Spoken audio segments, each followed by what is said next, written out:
арқылы аймақтық көшесімен Ильин көшесінің жалпы ұзындығы 400 шақырым құрайды. Қазіргі таңда орташа жұмыстары жүргізіліп жатыр. Уақыт өтімді жолдың 2 шақырымы Шыма астам жабдықпен қамтылған. 34 адам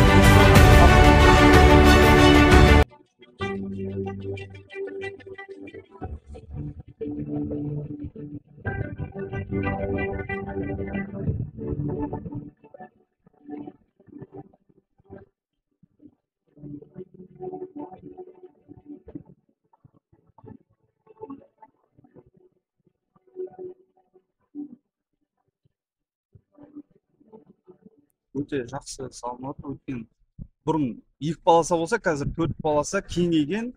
Өте өзіме ұнап отыр осы қазір. Көп пробка болып отыр біраз. Бірақ енді тез арада бәрі бітеді деген ойдамыз.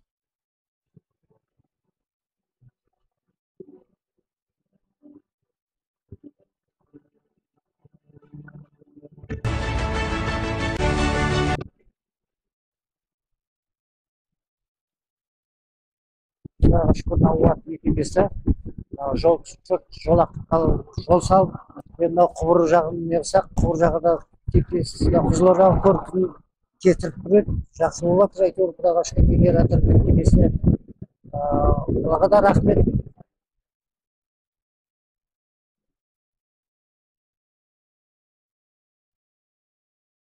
Бұл жолдарды күтіп ұстап, қайтадан осындай қайта жаңғыртып, орташа жөндеумен ұстап отпасақ, келесі жылы уже ол жолдарға күрделі жөндеу жұмыстарын жүргізу қажет. Ол кезде 2 есе 3 есе бағамен қымбаттап кетеді. Сосын байқасаңыздар, ол жолдардың көбісі жарылып, уже трещина берген. Ол трещина бергеннен кейін ертең жолдардың сапасы кете бастайды. Тамыз айының 20-сынан кейін уже ол жолдардың көбісі ашылып, енді халыққа пайдалану үшін берілетін болады.